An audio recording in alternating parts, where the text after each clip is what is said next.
दोस्तों, आज भाजपा कार्यालय में मैं हूं। केंद्रीय कार्यालय जो बना सुभाष पार्क के ठीक सामने। कार्यालय इंचार्ज अपना परिचय देते हुए सर बताएं यहाँ से क्या क्या कैसे लोगों को जगह जगह भेज पा रहे हैं। यहाँ से इस कार्यालय से जो है हमारी सारी टीमों का जो है संचालन भाजपा नगर मंडल की सारी व्यवस्थाएं यहाँ से संचालित हो रही हैं। प्रचार प्रसार की सामग्री जो है उनको दी जा रही है। गाड़ियाँ यहाँ सुबह आ जाती हैं और हमारी महिला मोर्चा की टीम लगभग सारे लोग उत्साह से जो है सुबह लगभग 9-10 बजे के करीब यहाँ से निकल जाते हैं और फील्ड में जो है लोगों से जनसंपर्क करते हैं, एक एक घर तक जा रहे हैं।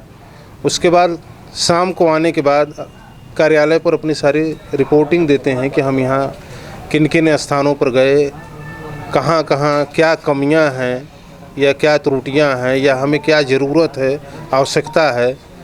इस शाम को यहाँ आकर कार्यालय पर ही अपना रिपोर्ट देती हैं। अभी जब से टिकट मिला है तब से कितने एरिया कवर कर चुके हैं?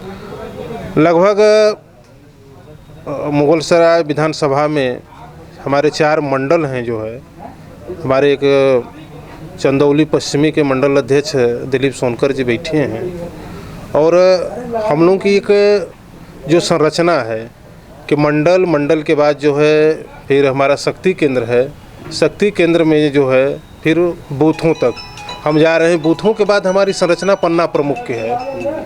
तो हर मंडलों में गाड़ियां मंडल अध्यक्ष के द्वारा अन्य कार्यकर्ताओं के द्वारा जो है जातिगत। दिलीप सोनकर, जिला पंचायत सदस्य चंदौली, मंडल अध्यक्ष चंदौली पश्चिमी।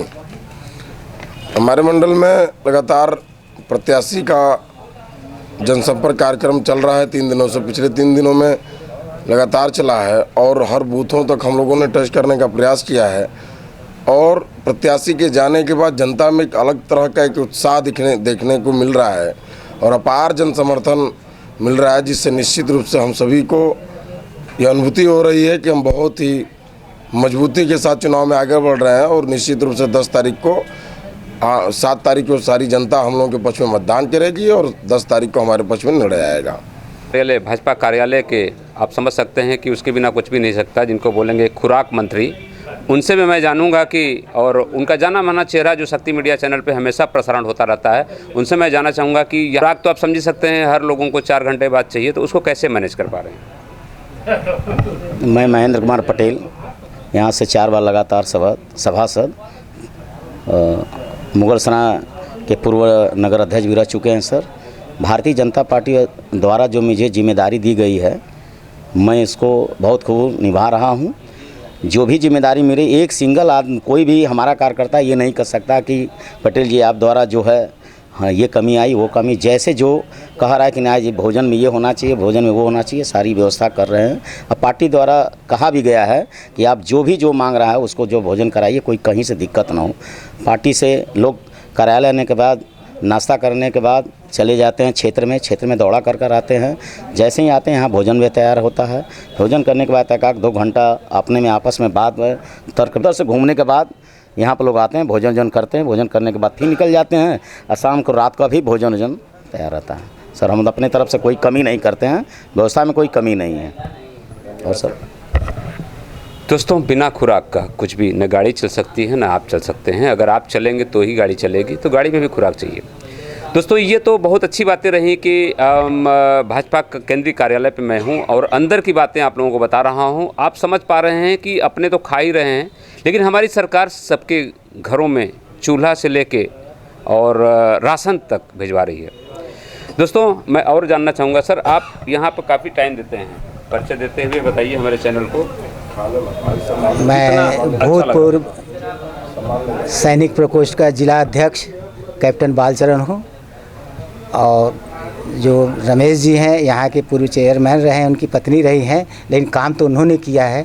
काम किया है तो उन्होंने नाम भी कमाया है। नाम का ही कारण है कि आज उनको टिकट मिला है और ये टिकट में विजय के किनारे एकदम लगे हैं। विजय इनकी हुई है, लेकिन बहुत वोटों से इनकी विजय होगी, ये कन्फर्म है।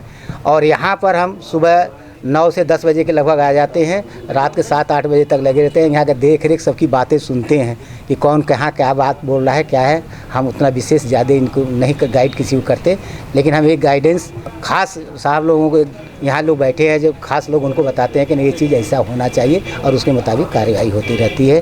क्योंकि सबसे बड़ा इस समय कीमती वोट है, उसमें आप हैं, प्रेस मीडिया वाले भाई साहब लोग हैं, आप हैं, सबका है। मैं यही कोशिश करूंगा कि आप लोग पढ़े लिखे समझदार, रमेश जायसवाल जी के बारे में उन्हें किसी ने नहीं बताया होगा कि रमेश जायसवाल कितने पढ़े लिखे हैं। रमेश जायसवाल MA हैं और उनको नॉलेज रखते हैं। शिक्षा के माध्यम से मैं वही बताऊंगा कि आप सबका शिक्षा के बारे में देखिए कि शिक्षा उनकी क्या है, उनके कार्य उन्होंने क्या किया है, और एक किस्मत कहिए कि उनके कार्य में जितना उनके टाइम पर काम हुआ है उसके बाद कितना काम हुआ, ये सब लोग तुलना लोग करते हैं और हम एक आपस में सुनते हैं।